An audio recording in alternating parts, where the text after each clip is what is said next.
Hello बच्चों, तो स्वागत है आपका एक और नए लेक्चर में। आज हम लोग एक नया चैप्टर स्टार्ट करने वाले हैं। चैप्टर का नाम है समांतर श्रेणियां, चैप्टर नंबर 5। तो बस आप वही जो करते आ रहे हैं, कुछ नहीं करना। सबसे पहले डिस्क्रिप्शन बॉक्स में जाओ, वहां पे देखो एक लिंक होगा, लिंक से सबसे पहले नोट्स डाउनलोड करो जो मैं भी पढ़ाने वाला हूँ। ठीक है, तो चलो बिना किसी देरी किए हुए सीधे इस चैप्टर को स्टार्ट करते हैं। इससे पहले मैंने आपके चैप्टर 1, 2, 3 और 4 सारे चैप्टर्स खत्म कर दिए हैं। सारा उदाहरण, थ्योरी और एक्सरसाइज के सारे क्वेश्चंस 1 बाय 1 मैं डिस्कस कर चुका हूँ। तो चलो सीधे शुरुआत करते हैं इस चैप्टर का। तो जैसा कि नाम में ही पता चल रहा है, चैप्टर का नाम है समांतर श्रेणियां। समझ गए? इसका मतलब इसमें दो चीजें होंगी। एक तो समांतर मतलब अंतर समान होगा, और एक श्रेणियां, कोई ऐसी श्रेणी होगी जिसमें अंतर समान होगा। समझ गए? नाम में ही चैप्टर का सार छुपा हुआ है, समांतर श्रेणियां। इसका मतलब है कोई ऐसी श्रेणी होगी जिसके पदों के बीच का अंतर क्या होगा, समान होगा। चलो एनीवे, सबसे पहले समझते हैं श्रेणी क्या होती है। तो आपके स्क्रीन पे देखिए, मैंने डेफिनेशन लिख रखी है श्रेणी की। लिखा हुआ है, जब कुछ संख्याएं एक क्रम में लिखी जाती हैं तो उसे श्रृंखला या श्रेणी कहते हैं। कहने का मतलब यह है कि आप कुछ नंबर्स को लिख रहे हैं, कुछ नंबर्स को आप लिख रहे हैं, वो किसी एक पैटर्न को फॉलो कर रही हो। समझ गए? किसी क्या कर रही होंगी, किसी एक पैटर्न को फॉलो कर रही होंगी, तो उसे हम कह देते हैं श्रेणी।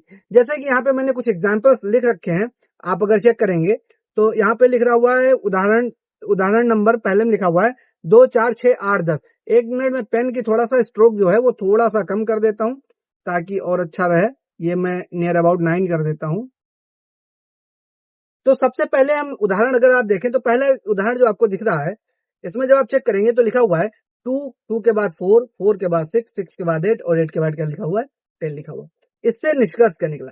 निष्कर्ष ये निकल रहा है कि प्रत्येक पद में जब हम दो जोड़ रहे हैं, प्रत्येक पद में क्या जोड़ रहे हैं, दो जोड़ रहे हैं, तो संख्याएं प्राप्त हो जाएंगी। जैसे 2 के बाद फिर 2 जोड़ा तो कितनी हो गई, 4, फिर 2 जोड़ा तो कितनी हो गई, 6, फिर 2 जोड़ा तो 8 और फिर 2 जोड़ा तो 10। ठीक है सर। अच्छा, इसको ऐसे भी कह सकते हैं कि ये सम संख्याएं लिखी हुई हैं, 2, 4, 6, 8, 10, ये सम संख्याएं होती हैं। चलो सर। अच्छा, एक नीचे श्रेणी लिखी हुई है, यहाँ पे आप चेक करेंगे तो लिखा हुआ 1, 4, 9, 16, 25। इसका क्या मतलब है, ये कौन सी श्रेणी है? तो अगर आप इसको चेक करोगे तो ऐसे लिखा हुआ है कि 1 का स्क्वायर, फिर 2, 4 का मतलब 2 का स्क्वायर, फिर 9 का मतलब क्या लिखा हुआ है, 3 का स्क्वायर, और 16 का मतलब क्या लिखा हुआ है, 4 का स्क्वायर, 25 का मतलब क्या लिखा हुआ है, 5 का स्क्वायर। तो अगर आप ध्यान से देखो तो ये क्या लिखी हुई है, प्राकृतिक संख्याओं, प्रथम 5 प्राकृतिक संख्याओं का क्या लिखा हुआ है, स्क्वायर। तो ये भी एक पैटर्न को फॉलो कर रही है, तो इसे भी हम क्या कह देंगे, एक श्रेणी कह देंगे। अच्छा, एक तीसरा जब आप देख रहे हैं तो 100 के बाद क्या आ गया, 90, 90 के बाद 80, 80 के बाद क्या आ गया, 70। समझ गए? तो इसमें क्या हो रहा है, इसमें क्या हो रहा है कि हर बार 10 घटा रहे हैं। 100 में से 10 घटाया तो कितना हो गया, 90, 90 में से कितना आ गया, 80, 80 के बाद क्या आ गया, 70। अगर मैं पूछता कि इसके आगे क्या आएगा, यहाँ पे एक डब्बा बना देता और बताता कि इसमें क्या आएगा, तो आप आसानी से बताते थे क्योंकि 10 घटा के इसमें क्या आ जाएगा, 70। समझ गए? तो श्रेणी वही होती है जब कुछ संख्याएं क्रम में लिखी जाती हैं, और क्रम कैसा होना चाहिए, वो एक पैटर्न को फॉलो करनी चाहिए, तो उसे हम कहते हैं श्रेणी। ठीक है सर, आगे बढ़िए, आगे बढ़ते हैं। अब यहाँ पे लिखा हुआ पद क्या होता है, समझ गए? श्रेणी में अभी मैंने 2 बार बोला पद, तो पद होता क्या आखिर, तो आप हम इसे समझते हैं। लिखा है, श्रेणी में हर एक संख्या को हम पद कहते हैं। श्रेणी में हर एक संख्या को हम पद कहते हैं। इससे सस्ती डेफिनेशन और इससे अच्छी डेफिनेशन आपको कहीं नहीं मिलेगी। श्रेणी में हर एक संख्या को हम क्या कहते हैं, पद कहते हैं। जैसे यहाँ पे अगर आप देखेंगे तो उदाहरण भी लिख रखा है मैंने कि 3, 6, 9, 12, 15। क्या है, 3, 6, 9, 12, 15। ठीक, तो जो पहला लिखा हुआ इसको बोलते हैं प्रथम पद। इसको क्या बोलेंगे, प्रथम पद। ये जो 6 लिखा हुआ है इसको क्या बोलेंगे, द्वितीय पद। क्या बोलेंगे, द्वितीय पद। ये जो 9 लिखा हुआ है इसको क्या बोलेंगे, तृतीय पद। तृतीय पद। ऐसे चौथा पद और पांचवा पद ऐसे चलता जाता है। तो जो श्रृंखला में जितनी, किसी भी श्रेणी में जितनी संख्याएं होती हैं उनको हम क्या कहते हैं, पद कहते हैं। ठीक है सर। अब पद को लिखते कैसे हैं, तो इन्हें डिनोट करने के लिए क्या यूज करते हैं, A1, A2, A3 ऐसी चीजें यूज करते हैं। कैसे सर, एक एग्जाम्पल से बताओ। तो एग्जाम्पल ऐसे समझो, जैसे मान लो हमारे पास एक श्रेणी लिखी हुई है 2, 4, 6, 8, 10, 12। अब इसको हमको डिनोट अगर करना है तो हम पहली को क्या लिखेंगे, A1 इक्वल टू क्या लिख देंगे, 2, और फिर A2 को क्या लिख देंगे, 4। समझ गए? मतलब पहला जब पद लिखना होगा तो उसके लिए क्या प्रयोग करने वाले हैं, A1। जब दूसरा पद लिखना होगा तो उसके लिए क्या प्रयोग करने वाले हैं, A2। तीसरे पद की जब बात करेंगे तो उससे लिखेंगे किससे, A3 से, और उसके लिए क्या आ जाएगा, 6। जब चौथे पद की बात करोगे तो इसके लिए क्या लिख दोगे 8। समझ गए? तो A1 A2 A3 A4 A5 ये सब एक पद लिखने का तरीका होता है। जो सा पद लिखेंगे उसके लिए A लिख के वो वाला नंबर लिख देंगे। समझ गए? ऐसे कोई अगर बात कर दे यनवा पद, किसकी बात कर दे? यनवा पद की। तो यनवा जब पद लिखेंगे तो उसके लिए हम AN यूज करने वाले हैं। उसके लिए हम क्या यूज करने वाले हैं? AN। ठीक है सर, यहां तक तो समझ गए। अब आगे क्या होगा? तो हमने क्या क्या समझ लिया? श्रेणी क्या होती है समझ लिया, पद क्या होता है समझ लिया। अब इसके आगे चलते हैं। यहाँ पे लिखा हुआ है समांतर श्रेणी। यहाँ पे लिखा हुआ है समांतर श्रेणी। तो लिखा है जब किसी संख्या श्रेणी में हर अगली संख्या पिछली संख्या में कोई एक निश्चित संख्या जोड़ने या घटाने से मिले तो उसे क्या कहते हैं? समांतर श्रेणी कहते हैं। मैंने एक बहुत सस्ती सी डेफिनेशन और बहुत सुंदर सी डेफिनेशन लिख रखी है। क्या लिखा हुआ है? जब किसी संख्या श्रेणी में, समझ गए, हर अगली संख्या पिछली संख्या में कोई निश्चित संख्या जोड़ने या घटाने अथवा, समझ गए, से प्राप्त होती है तो उसे क्या कहते हैं? समांतर श्रेणी। जैसा मैंने आपको नाम में ही बताया, नाम का मतलब क्या है? नाम का है समांतर श्रेणी। समांतर श्रेणी। तो समांतर का मतलब क्या होता है? समान अंतर। समान अंतर। और प्लस में क्या लिखा हुआ है? श्रेणी। तो ऐसी श्रेणी जिसके पदों के बीच का अंतर कैसा हो? समान हो, उसे क्या कहते हैं? समांतर श्रेणी कहते हैं। अच्छा सर, इसके कुछ एग्जांपल्स बताओ कि क्या है जो प्राप्त करने पे। तो जैसे मैं लिख रहा हूं 3, 3 के बाद मैं लिख रहा हूं 6, 6 के बाद मैं लिख रहा हूं 9, 9 के लिख रहा हूं 12, 12 के बाद लिख रहा हूं 15, 15 के बाद लिख रहा हूं 18। तो ये एक हमारी एपी है। कैसे? क्योंकि प्रत्येक अगला पद जो है पिछले पद में एक निश्चित संख्या जोड़ने पर प्राप्त हो रहा है। जैसे 3 के बाद क्या मिल रहा है? 6। तो 3 में हमने कितना जोड़ा? 3 तो मिल गया 6। फिर 6 में फिर प्लस जब 3 किया तो फिर कितना मिल गया? 9। फिर 9 में जब 3 जोड़ा तो क्या मिल गया? 12। 12 में 3 जोड़ा तो क्या मिल गया? 15। तो ये एक हमारी एपी है। क्या हो रहा है? क्योंकि प्रत्येक संख्या जो है, जो अगली संख्या है, वो पिछली संख्या में कोई एक निश्चित संख्या जोड़ने पे प्राप्त हो रही है। अच्छा सर, कुछ और एग्जाम्पल अगर बता देते तो अच्छा होता। एक और एग्जाम्पल मैं लिख देता हूं। 4, 8, 12, 16, 20 सो ऑन। इसमें क्या हो रहा है? इसमें जो प्रथम पद है वो कितना है? 4। अब दूसरे पद में जब प्रथम पद में 4 जोड़ा तो दूसरा पद मिल गया 8। समझ गए? जब A2 जो है, जब A1 में कितना जोड़ दिया? +4, तो ये हमारा क्या प्राप्त हुआ? 8। 8 में जब फिर 4 जोड़ा तो क्या प्राप्त हुआ? 12। 12 में जब फिर 4 जोड़ा तो क्या प्राप्त हुआ? 16। 16 में जब फिर 4 जोड़ा तो क्या हुआ? 20। अगर मैं इससे पूछा हूं अगली संख्या क्या होगी तो आप आसानी से बता दोगे, क्या आ जाएगी? 24। समझ गए? तो ये भी यही होती है। ठीक है सर, और कुछ एग्जाम्पल बता देते। चलो एक एग्जाम्पल और ले लेते हैं। जैसे 10, 10 के बाद मैंने लिख दिया 8, 8 के बाद लिख दिया 6, 6 के बाद लिख दिया 4, 4 के बाद लिख दिया 2, 2 के बाद लिख दिया 0 और 0 के बाद लिख दिया -2। अब कोई पूछे एपी है कि नहीं है तो चेक करते हैं। देखो 10 में से जब आप 2 घटा रहे हो तो क्या मिल रहा है? 8। 8 में फिर 2 घटा रहे हो तो क्या मिल रहा है? 6। 6 में फिर 2 घटा रहे हो तो क्या मिल रहा है? 4। 4 में फिर 2 घटा रहे हो तो क्या मिल रहा है? 0 और सॉरी 2। 2 में फिर जब 2 घटा रहे हो तो क्या मिल रहा है? 0। 0 में फिर 2 घटा रहे हो तो क्या मिल रहा है? -2। तो इसका मतलब ये भी एक निश्चित संख्या, जो श्रेणी लिखी है, इसका प्रत्येक अगला पद जो है वो पिछले पद में एक निश्चित संख्या घटाने पे प्राप्त हो रहा है। समझ गए? जैसे यहाँ पे A1 जो है, A1 कितना लिखा हुआ है? 10 और A2 जो है ये कितना लिखा हुआ है? 8। समझ गए? तो कौन सी संख्या अगर मैं पूछूं कि जोड़े या घटा रहे हैं तो ये हो जाएगा A2 - A1। 8 - 10 जब करोगे तो ये आ जाएगा -2। अभी मैं डी पे आ रहा हूं, आप एक समय बस केवल श्रेणी समझ लो। ठीक है सर, तो ये मैंने आपको समझाया। एक और एग्जाम्पल मैं बता ही देता हूं। एक मैंने एग्जाम्पल लिख दिया 25, 25, 25 के बाद मैंने लिख दिया 19, 19 के बाद लिख दिया 13, 13 के बाद लिख दिया 7 और ऐसे 100। तो इसमें क्या हो रहा है? पहली संख्या तो 25 है, 25 में 6 घटाया तो क्या प्राप्त हुआ? 19। 19 में फिर 6 घटाया तो क्या प्राप्त हुआ? 13। 13 में फिर 6 घटाया तो क्या हुआ? 7। तो ये भी हमारा एक एपी बन रही है। समझ गए? तो ऐसी श्रृंखला, ऐसी श्रेणी जिसमें प्रत्येक अगली संख्या पिछली संख्या में कोई निश्चित संख्या जोड़ने या घटाने पर प्राप्त होती है, उसे हम कहते हैं एपी। ठीक है सर। अब सारवंतर। अब अगला नाम क्या आ गया? सारवंतर। सारवंतर होता क्या है? समांतर श्रेणी में जो संख्या हर बार जोड़ी या घटाई जाती है उसे हम क्या कहते हैं? सर्वांतर। समझ गए? जो संख्या हर बार जोड़ी या घटाई जाती है उसे हम क्या कहते हैं? सर्वांतर। मतलब जैसे जब मैं कह रहा हूं कि ये संख्या जोड़ने या घटाने पे प्राप्त होती है तो उसे कहते हैं सर्वांतर। इसका फार्मूला होता है D बराबर AN - AN-1। कैसे? आओ समझते हैं। ठीक, जैसे एक श्रृंखला लिख लेते हैं अपने पास 2, 4, 6, 8, 10। अब कोई कहे इसका सारवंतर ज्ञात करो। क्या ज्ञात करो? सारवंतर। तो सारवंतर के लिए क्या करना है? अगले में से पिछला, ये पद हो जाएगा A1, ये हो जाएगा A2, ये हो जाएगा A3, ये हो जाएगा A4, ये हो जाएगा A5। तो A2 माइनस जब A1 करोगे तो ये किसके बराबर आ जाएगा? 4 माइनस 2 करोगे तो किसके बराबर आ गया? 2 के। यानी A2 माइनस A1 किसके बराबर आ गया? 2 के। ठीक है सर। ऐसे अगर आप चेक करना चाहो तो आप ऐसे कर लो, A3 माइनस A2 कर लो। A3 माइनस A2 जब करोगे तो हो जाएगा 6 माइनस 4 दैट इज आल्सो 2।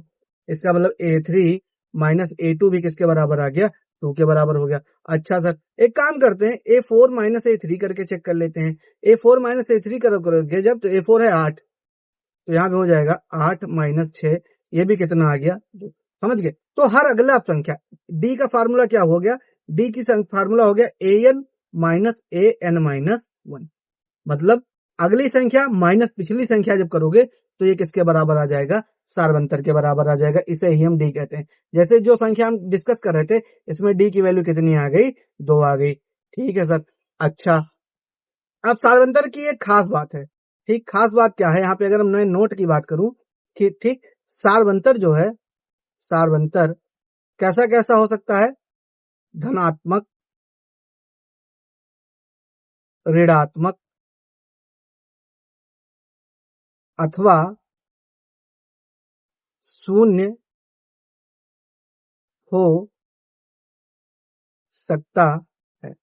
कहने क्या मतलब? कहने का मतलब यह है कि जो सार्वंतर है आपका, जो डी है, वो पॉजिटिव भी हो सकता है, नेगेटिव भी हो सकता है और जीरो भी हो सकता है। अच्छा, धनात्मक कब होगा? अब क्वेश्चन ये आता है कि धनात्मक कब होगा? धनात्मक कब होगा? इसके लिए क्या है, कब होगा कि जब, ठीक, मैं एकदम शुद्ध तरीके से समझा रहा हूं, जब पिछली संख्या में कुछ जोड़ने पर अगली संख्या प्राप्त हो, संख्या प्राप्त हो, तब धनात्मक होगा, धनात्मक होगा। अच्छा सर, और फिर क्या है कि जब जब पिछली संख्या में कुछ घटाने पर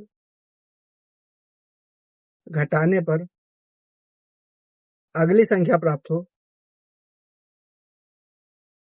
संख्या प्राप्त हो, तब कैसा होगा?